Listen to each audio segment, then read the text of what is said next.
Hey everybody, I'm Mikey Andersen, and this is Fantasy Avenue, where each week we talk about everything you need to know in the world of fantasy football. Hello and welcome back to Fantasy Avenue, your road to fantasy football victory. I'm Mikey Andersen, and welcome to Week 6 insight and Week 5 review. Now, I couldn't get one out last week. We had our homecoming, but that only happens once a year, so I should be good. I should get more consistent. My high school football season ends in 1 week with one more game, so episodes will start coming out earlier in the week too, which will help with preparation, hopefully before the Thursday games. So yeah, it should get a little bit easier. The schedule should be more consistent and better. But let's get into this episode's schedule. We will react to the last week, Week 5, the studs and the duds of last week, and then we'll look at some top waiver ads that you should be getting and some top trade prospects. And then finally, we'll end with some injury news. I'm not sure, haven't looked at that yet, so it'll be a surprise for you and me on who's injured coming into this week. But first, let's just react to last week. It was another exciting week of football. I don't know. There were a lot of good games, and there were a lot of iffy games, to say the least. But a couple of good ones I want to talk about. I want to talk about the Bills first off. Like they look immortal. They look unbeatable. Josh Allen put up, let me see how many points last week against the Steelers. 46.16 points. Gabriel Davis had game of a life for him. Like the Bills are the real deal. Let's look at some other games. There were a lot of close games. Cincinnati, Baltimore, 17-19. A lot of fantasy players there. Chargers beat the Browns by 2. Chiefs beat the Raiders by 1. The Raiders just have a hard time getting over the hump. Like, all of their losses have been within, 10 points, I believe. Like, they add up to 10 or something crazy like that. It's incredible. The Dolphins blown out by 40-17 by the Jets. Yeah, I don't know what happened there. Tyreek Hill had 7 catches for 47 receiving yards, Pretty iffy game. Like, I don't know what the difference was this week, but the Miami Dolphins, without Tua, they're a very inconsistent team, and they're a team that you should look at with just a hint of, I'm not going to say worry, but you shouldn't be all in, I don't think, on the Dolphins balling out every single week. They're a good player, but not somebody that you really, they're a good team, but they're not someone that you really should look at and say every single one of those players will be consistent, because even Tyreek, a super consistent wide receiver in this league, has shown that on this team, without good quarterback play and with just iffy play in general week to week, that consistency of points can get hurt. So that's something to always watch. So yeah, it was an interesting week in the NFL in general. I want to get into the studs real quick. A major stud I want to look at, somebody I want to talk about, a quarterback not named Josh Allen, and it's not nobody, but it's nobody. Josh Allen with 46, the closest is Carson Wentz with 31. I just thought that drop-off when I was looking is so interesting. We have Carson Wentz and Patrick Mahomes with 30, Geno Smith with 29. So there's two huge surprises in the top 4, and two kind of noticeable ones. But it was a down week for quarterbacks scoring a lot of points. They're the ballers, right? Carson Wentz, who had a really bad game this last Thursday. With my schedule, as I said, it's kind of hard to talk about the Thursday games, and we'll get that figured out more. But crazy inconsistent. Geno Smith, he's having a pretty good year, but again, a little inconsistent, a little scary. Tom Brady and Derek Carr are both up there. Two guys that have been kind of disappointing. Kirk Cousins right behind them. Especially Tom Brady, just been overall disappointing in the amount of points. The last 2 weeks, he scored 30 and 24, but he had 52 attempts these last 2 games. The first 3, he had 27, 34, and 42. So when the Bucks throw the ball, he gets points. Obviously, when the Bucks throw the ball 50 times a game, he scores. But that is not really viable in fantasy. That's not something you can really look at from a fantasy perspective and be like, yeah, that's what I need. And these are guys, right? Anytime I talk about the booms and the busts from last week, right? The studs and duds or whatever. They're guys that you want to look at. I'm talking about them because I'm also looking towards the next week. So if you hear me say, if you hear me say Geno Smith, again, had a great year, quarterback 6 this year, that's an indication that you want to maybe start him next week too. Like, it's showing that he's playing well and that he's gaining in terms of points. And yeah, some guys, like if Carson Wentz didn't have his game on Thursday, but let's say he played on Sunday and he did the same, like I would be wrong in that instance. Because, yeah, he scored 4 points on Thursday and 31 his last game on Sunday.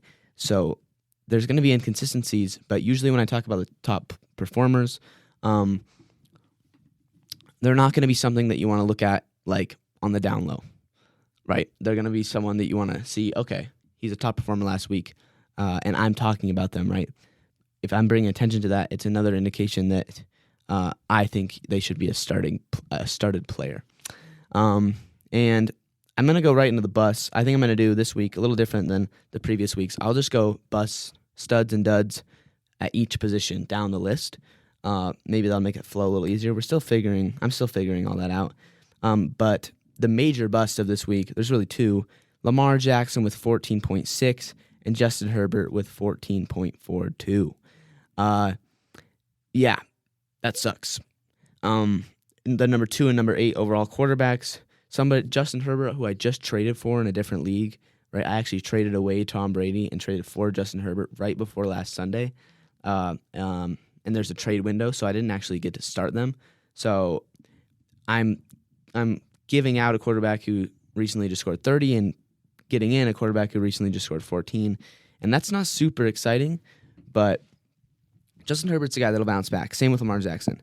Like, they're not just having down years. Aaron Rodgers is the 20th ranked quarterback in fantasy football this year, averaging 13 points per game, 13.84, so closer to 14. But like, there's somebody who's having a down year, and there's somebody who I actually talked about preseason was not going to. Whereas Justin Herbert or Lamar Jackson, I was really high on. If you have one of these guys, don't be discouraged. Like, they're an every week start. They should continue to be an every week start. There are guys a little bit lower down, like Jared Goff. He's on a bye this week, so there's not really anything to take into account for him this week. But he's having a pretty good year. And last week he only scored 5.86. Another just terrible game against that New England Patriots defense. But so he's like, there's difference in quarterbacks, especially. There's difference between, like, I really like to go just a one starter approach where I find one guy and I stick with him kind of no matter what. Like, I have Lamar. I'm going to start Lamar probably more likely than not every single game this year. And that's different than some quarterbacks. So yeah, that's what I like to go the one quarterback approach mostly. And in doing that, I trust that my good guys like Justin Herbert or Lamar or Kyler Murray, guys like that, will bounce back. So it's part of the process, and you got to trust that to some degree.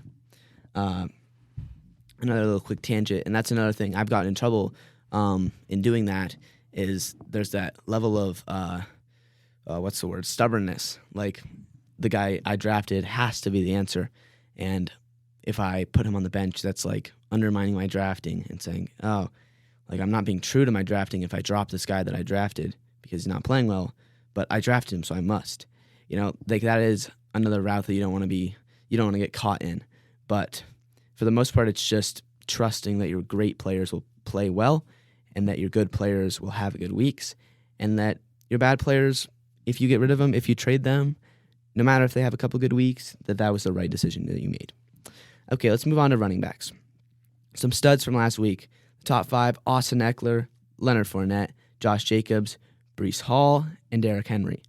5 guys, 5 just good players. Josh Jacobs and Breece Hall, kind of out of nowhere. Josh Jacobs is having a great year. And Nick Chubb at number 6. Like, Nick Chubb, wow. I know I didn't really see this coming. I don't know if everybody did just see this coming, and I wasn't the only one. but I was always scared because of his share with. I've always kind of been scared with his share with Hunt, but he's proving that like here's his yards per attempt so far this year, and I'll just go game by game: 6.4, 5.1, 4.9, 6.2, and 7.9. If you know anything like really in depth about football, the greatest average of all time is, I believe, either 5.2 or 5.4 by longtime Chiefs running back Jamal Charles. So he's averaging this year greater than the highest average of all time, and he's scoring touchdowns. He already has 7 touchdowns this year. Like there's not really a drop off, There's not yet anyway between his carries and like his share of carries. That hasn't come into effect yet, and that's why he's the best running back in fantasy football right now. But back to Josh Jacobs and Breece Hall, two guys having they're having standout years. Breece Hall especially as a rookie, like he's just having a consistent year, 10, 13, 15, 16, and 29 points. So every single game he's gained points. Every single game he's gained carries. Like he's moving up his ranks. He's moving up in the ranks of standout fantasy running backs, and that's something to keep an eye on.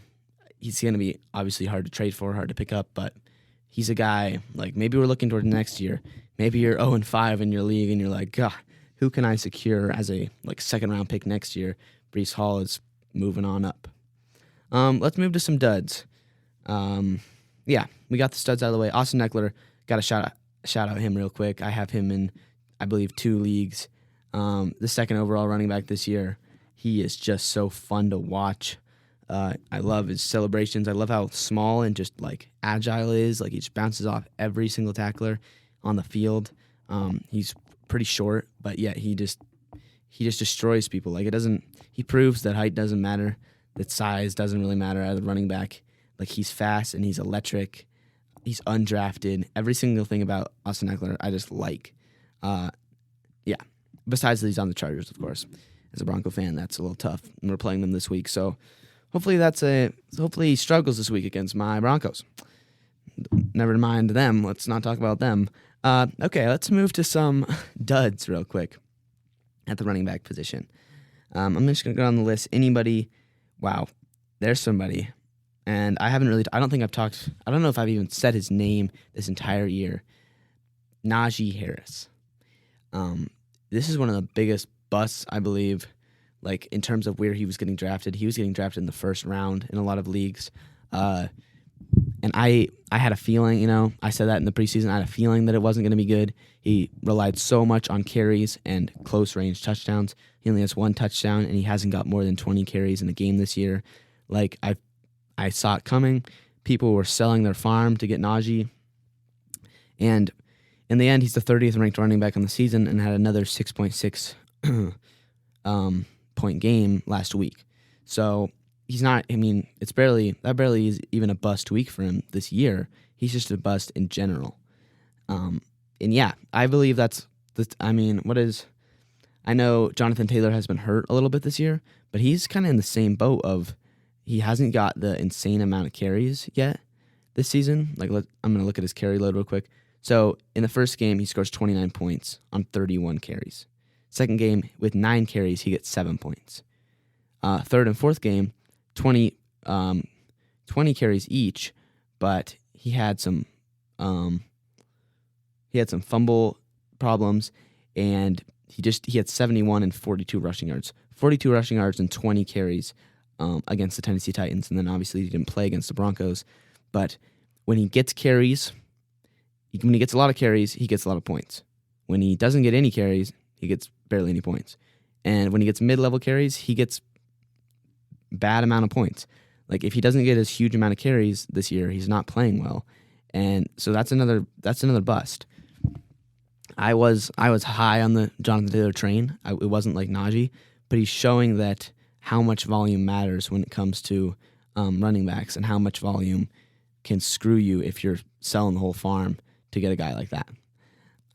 So yeah, I'm not saying that I saw that coming, but it's good to see in the future in drafting or even playing people, like trading for guys that are having good weeks. look at their carries because it's really hard to maintain high amount of carries for a whole season. And if you do, you usually, you're one of the leading scorers in the league. But if you don't play so well. Okay. Let's move on to receiver. We have here's the top 5 receivers of last week. Gabriel Davis, number 1. Devontae Adams, number 2. Cooper Kupp, Justin Jefferson, and the 72nd ranked receiver, Dyami Brown.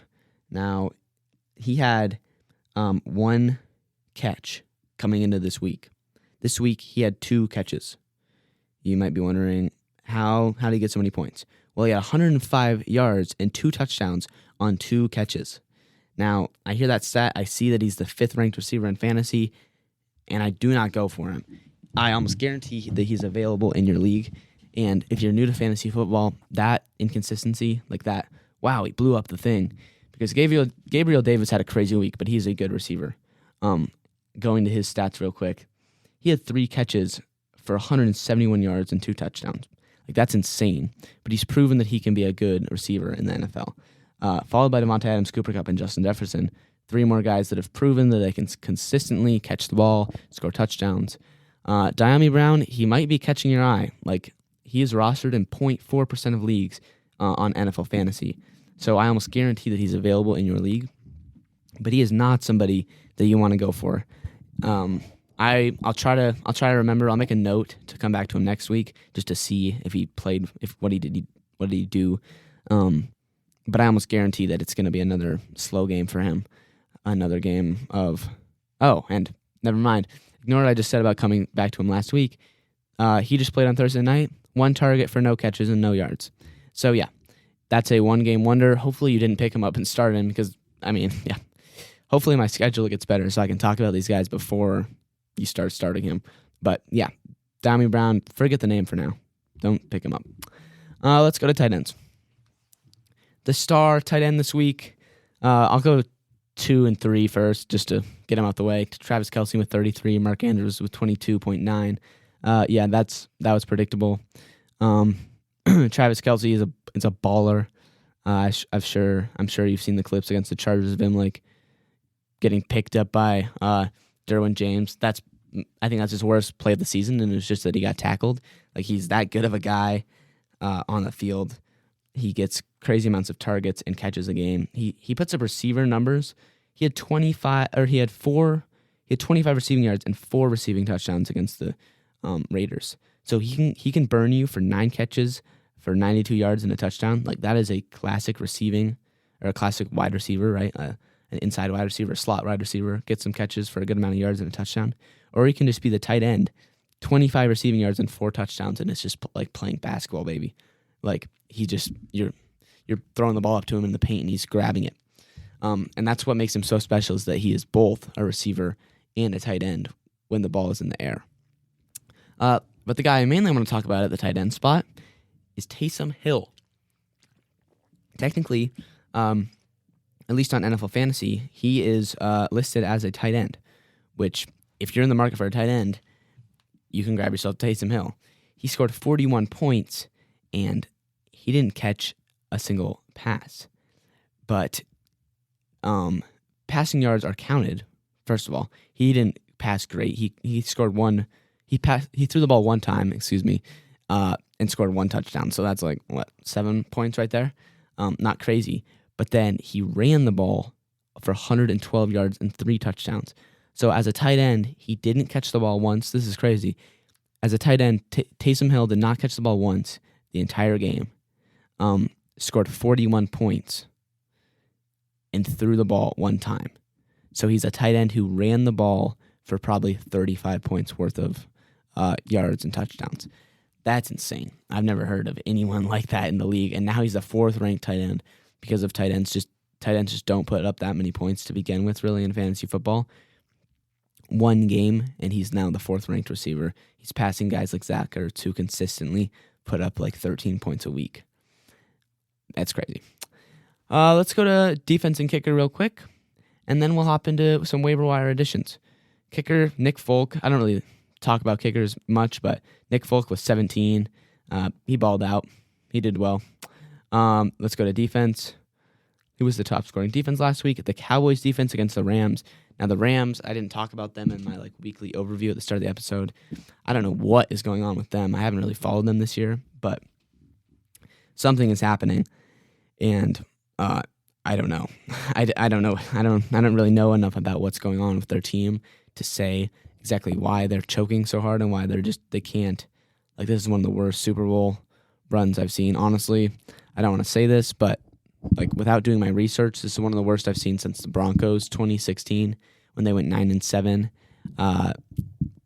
They were losing Peyton Manning and that's the thing. The Rams didn't lose their quarterback. They didn't lose their running back. They lost an offensive lineman. They lost an aging defensive linebacker, Von Miller, who went to the Bills, but they still had Aaron Donald and Jalen Ramsey. Their identity. I don't really know what's going on. And then another defense to talk about real quick, the Patriots defense. I saw clips of this game against the Lions. Don't know what happened to the Lions either. The Lions are so inconsistent. They're kind of like, who was I talking about earlier? Oh, the Dolphins. In that it's hard to look at a Lions player and say that they're going to be consistent just like a Dolphins player because of how they're not. The Lions didn't put up a single point. Patriots defense balled out. I wouldn't start a team against the Lions because of how consistent they are as a defense.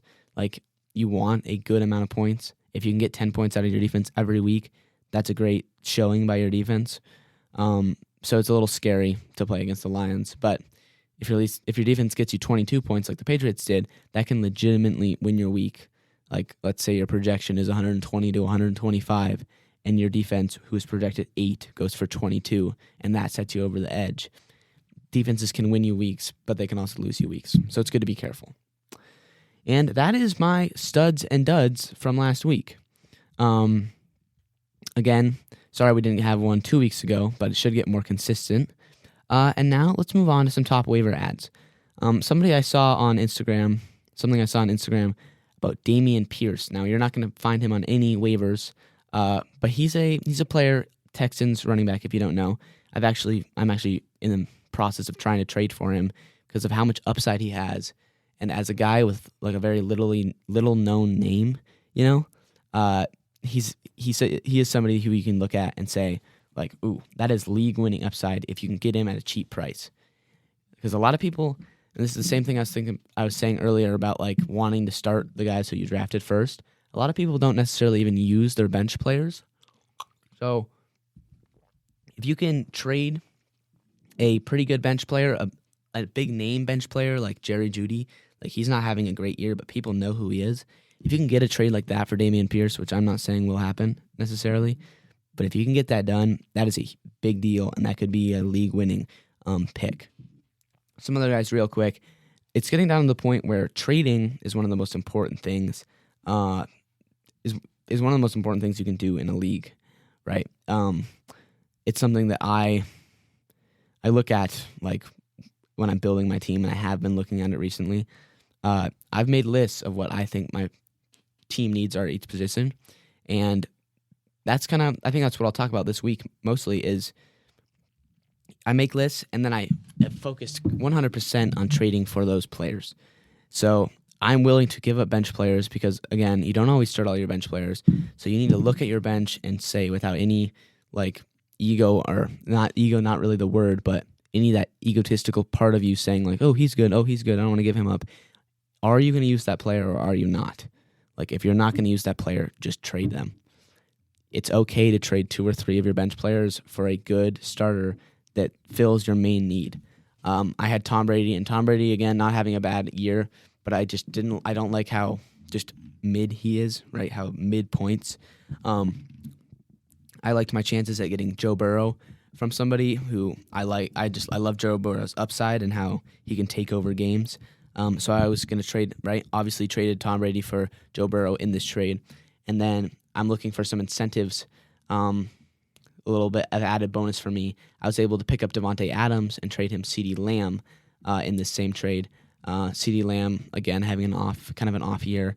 And then we get to the point where I'm looking for bench player roles that I will fill, right, that I will start. So I had 2 holes basically on my team. I can't remember who they were, but they're bench players I haven't started at all. And I'm like, okay, at this point, I don't need to trade. Like, I can trade a starting guy. I had James Robinson on my bench every week. I wanted to get him a role. He's a little inconsistent, but he's a good player. I traded away Derrick Henry and I received Jamal Williams and Curtis Samuel, two strong players that are having good years. And it filled my main need of quarterback. Like, I believe that team, I'm in 4 leagues. I believe after that big trade, there was 7 players in total traded back and forth, right? I believe that's my best team now. It's the most complete. It has good players on the bench like Curtis Samuel. It has strong running backs. My running backs were my focal points because I also had Aaron Jones with Derrick Henry, right? And I have another good receiver to pair with Cortland Sutton, I believe, is it? I'm not 100% sure on that, but Devontae Adams is now my big name receiver.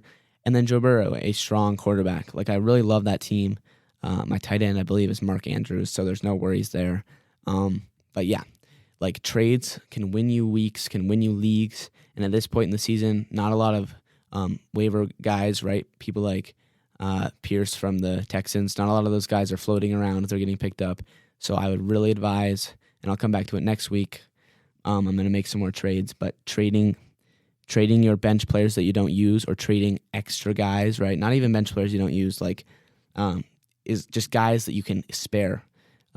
People that, like, for me, Derrick Henry, I have extra running backs, guys who you can spare to build up the best possible starting lineup.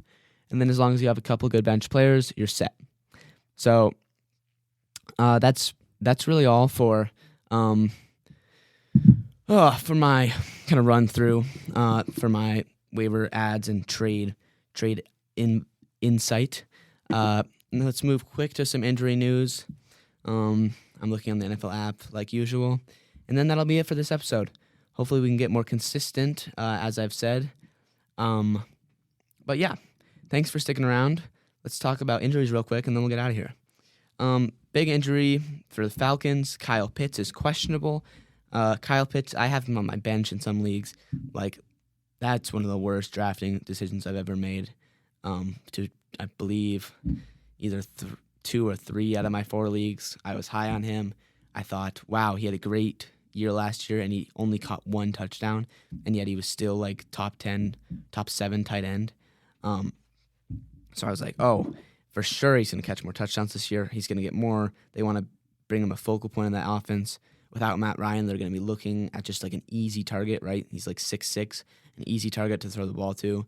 Yeah, that's kind of sucked. So anyway, if you're still on his like train, I'm not saying I'm not on his train, but if you still are, he's questionable. So watch out for that. Jonathan Taylor out. I've already talked about him a little bit, but he's not going to be playing this week. T. Higgins, another questionable player, and Chris Olave, they're both playing each other, the Bengals versus the Saints. A couple good kind of wide receiver 2s that you'll want to look out for. A few more players. We got James Conner is out on the Cardinals. He's having an iffy year, but I believe it'll get better. I'm still on the Aaron Donald's train. The Rams, there's some injuries on the Rams side of the ball. Cam Akers is out for what this says, and I've been looking at some news this morning. It sounds like it's football. It sounds like I saw that it was football and personal. So I don't know what's going on. I don't even know what's going on with Cam Akers this year.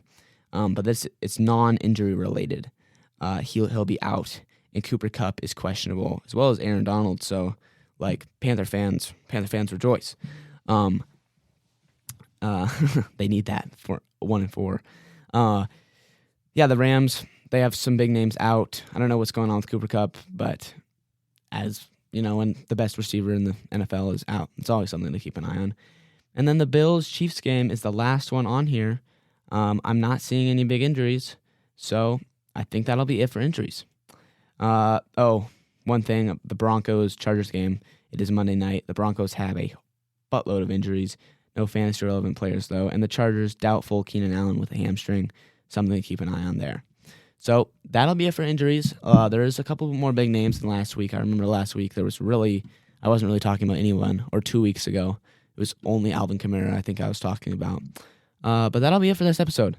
About 30 minutes. It was kind of a long episode. We'll get it shortened down, and as I've said with the schedule, I'll get that figured out. My Instagram page will be going up once my football season is over. I'll have more time, so I'll get that up. But yeah, thanks for stopping in if you did. And hopefully, as we get the schedule, we'll get more insight, short episodes. Hopefully some guests will come on the show. I don't know who, but I have a lot of friends who like fantasy football, and I'm talking to some people about coming on the show. So yeah, that'll be all for Fantasy Avenue for this week. But thank you for watching, and I will see you in the future.